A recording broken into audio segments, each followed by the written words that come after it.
What's up, guys? Welcome back to the channel. For today's video, I'm going to be talking about episode 5 of WandaVision.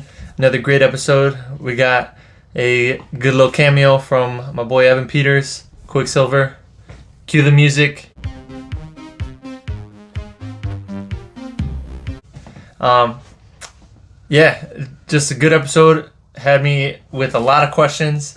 I feel like this episode didn't really answer any of the questions that I had from last week, but I don't care because the more questions I have, the better, I guess. There's more room for theory crafting and speculation, so we'll hop right into it. For today's video, I'm going to break down just a bunch of key moments of the episode that I thought were worth noting, and just going down the list and talking about what I think each of these situations could have meant, and yeah, we'll just go from there.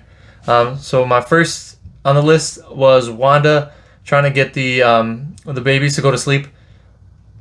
She was struggling in the beginning of the episode. The babies couldn't sleep, and she's kind of trying to do her magic to get them to fall asleep, and it didn't work. So I have a small theory going, or a working theory, I guess, that once she brings something into reality, she can no longer change it. Similarly to episode 3, I believe, when she made the stork painting on the wall come to life. She couldn't alter the reality and couldn't make it go away.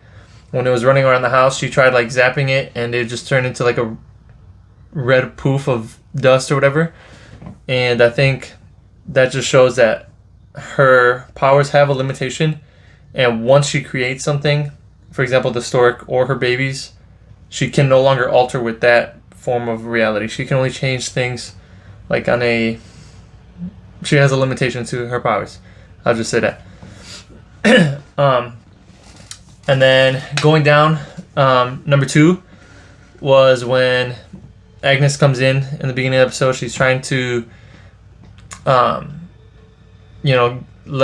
Wanda know that she could, take care of the babies and be there for them and just kind of babysit or whatever.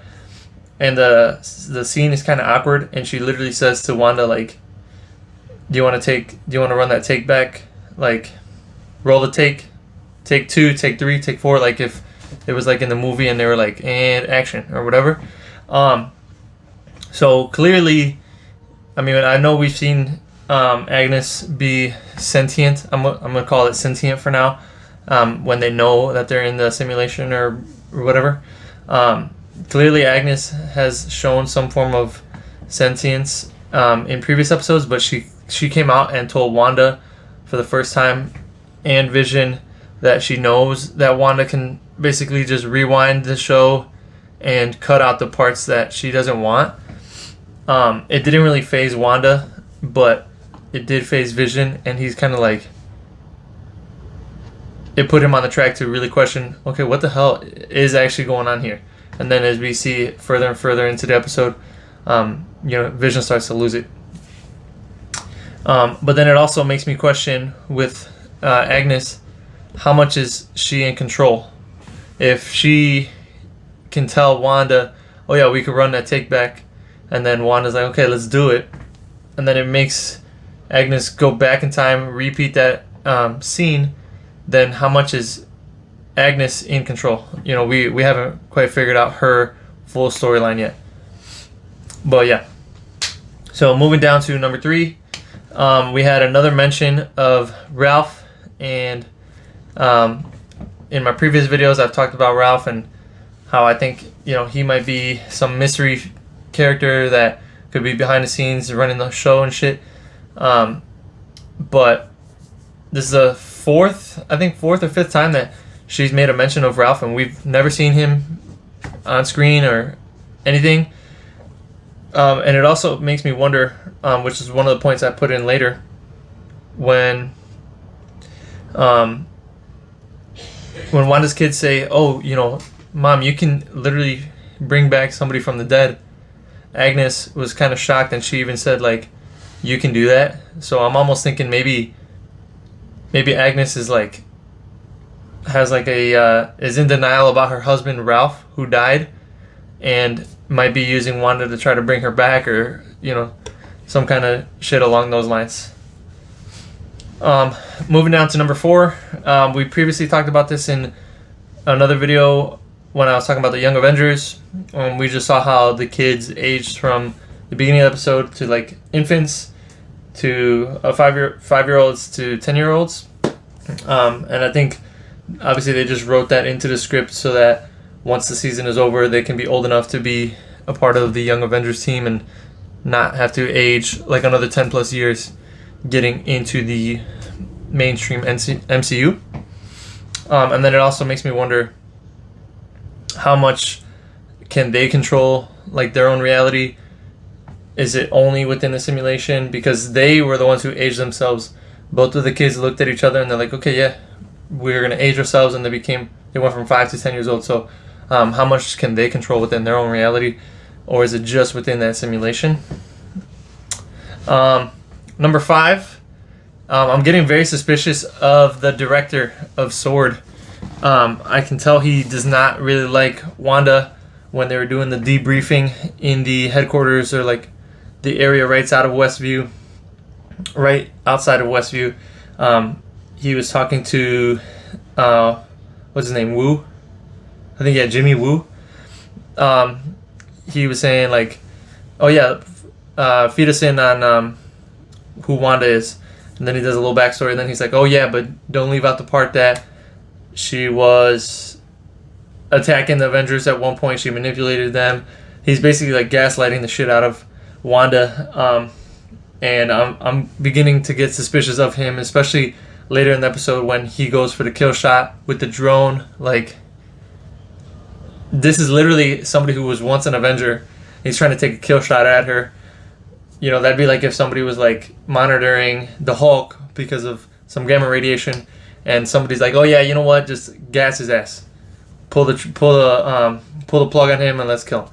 Like, there's got to be something going on, and I'm thinking he might be some kind of a Skrull, and I'll get further into my theory of that later on in the video.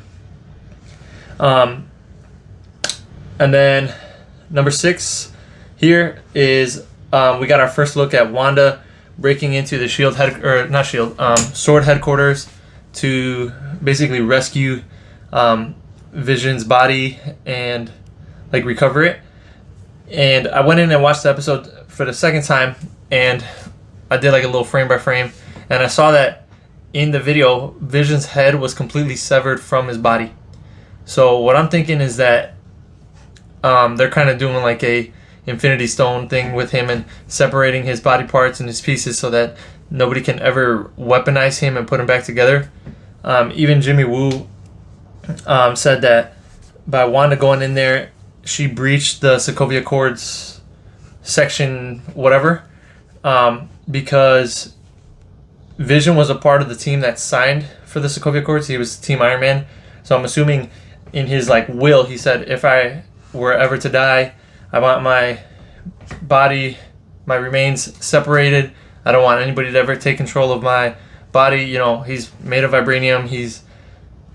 Has like the smartest AI that is Jarvis inside him. Like, if he fell into the wrong hands, he could become a very dangerous person, or a very, very dangerous threat. So you can see that was Vision's view of what he wanted to do after he died. Like, you know, keep me safe, keep everybody safe from me. And Wanda was like, nah, I want to be with him. I'm going to take his body. I'm going to reanimate him, or, you know, whatever she ended up doing to bring him back to life. Moving down, they also talked about the engineer. Monica Rambeau was in a room with Darcy, and she was talking about like how she could get back into the Westview anomaly without getting like mind controlled, and actually being a part of the anomaly and be sentient while in there. And she says, you know, I have a neurophysical or whatever engineer who would like know how to solve this problem or whatever. So I'm wondering, who is this engineer she's talking about? Is it somebody that we've seen in the MCU? Is it going to be a new character? Is it going to be like her sidekick, her person in the chair? And then we also saw that they dropped a name drop for Captain Marvel, and she was not having it. There's got to be some kind of beef going on, whether Captain Marvel did something to ruin a relationship with her mom, Maria, or something behind the scenes. But she, at least from that scene that we saw, she is not messing with Captain Marvel, and she didn't even want to continue the conversation around her. So I found that pretty interesting. What ended up happening, and will we ever find out? In relation to that, we got the question, or my question of the week, I guess. One of the questions is Wanda the strongest Avenger? And I was talking to a couple people from work and my boy Greg, and we were just trying to rank all the Avengers in terms of power level and durability and all those kind of things. And I can confidently say that I think Wanda, as of right now, is the strongest person in the MCU. And then probably right behind her would be Captain Marvel, Thor, and then the Hulk or Doctor Strange, right around somewhere along those lines. But if Wanda could literally alter reality, it puts her a step above Doctor Strange, because Doctor Strange can't technically alter reality. He pulls energy from different realities to manipulate the reality that he's in, whereas Wanda can literally change reality on a molecular level. And then I also feel like she's above Captain Marvel and Thor in terms of a power level, because of the reference that Monica said that she was about to kill Thanos, until Thanos was like, hey, you know what, I'm about to die, let it rain bullets down here so she can get off of me and I can survive this shit and try to go on and defeat the Avengers.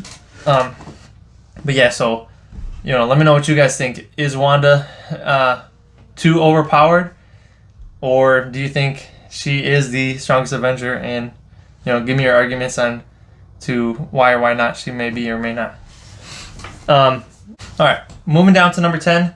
I have Vision awakening his coworker Norm.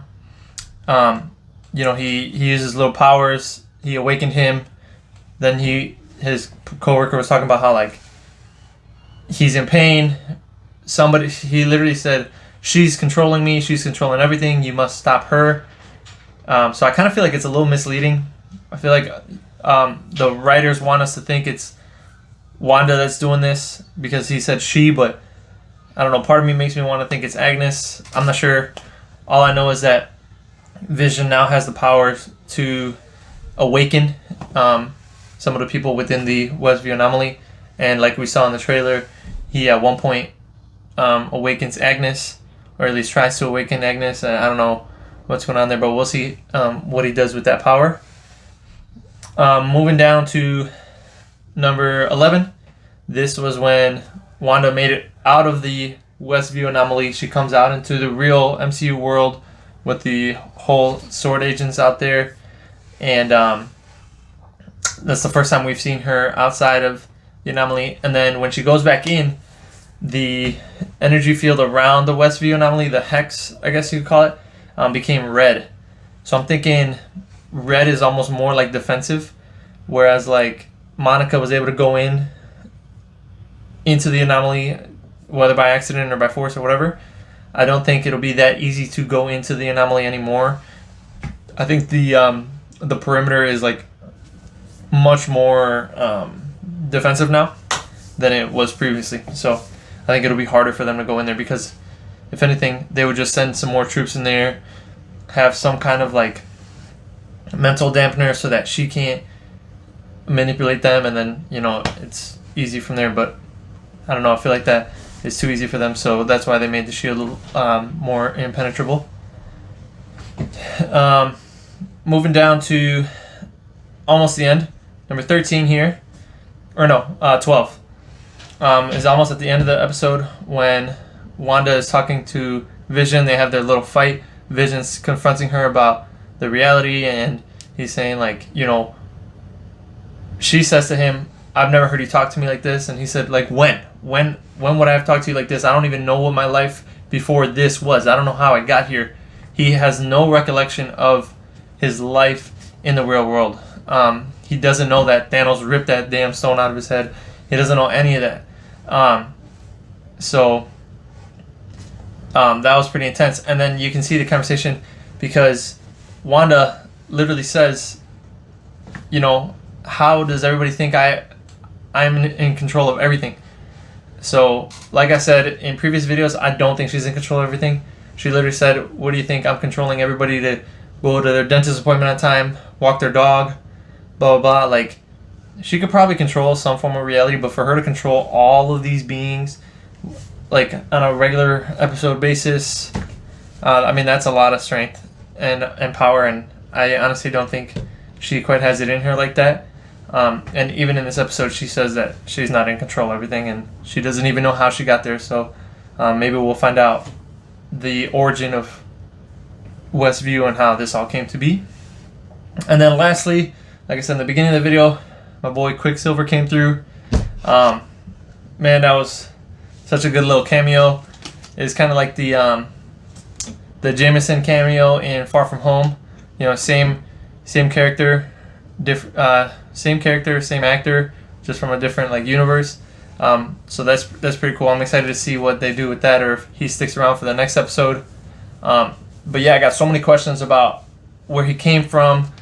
Is this our MCU version of Pietro? Like, did they pull a Wonder Woman 84 on us? And this Quicksilver is the same one that we saw in Age of Ultron, just recasted, like Darcy said?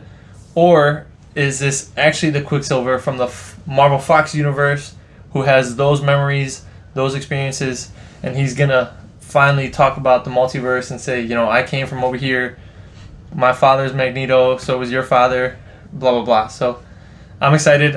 Overall, great episode. A lot of questions I had. And I'm excited to see, you know, where they build the storyline from here. But to finish off the video, I was going to talk about my 2 theories of the week. I kind of just talked a little bit about my second theory about Quicksilver and, you know, which version of Quicksilver is this and how could they possibly introduce the multiverse with his character, and how could they explain how he showed up in Westview and how he knows Monica, or how he knows Wanda and all that. But my other theory, which I also slightly talked about, was about the director of Sword. I honestly think he's a Skrull. I've been talking to some of my friends, and he just seems like he has a different motive than everybody else. You know, Sword and Shield are supposed to be like agencies of like change, and they're supposed to be the good guys, and if you are the good guys, you're not going to kill another good guy. Like, I don't know, there's something going on in the background with him.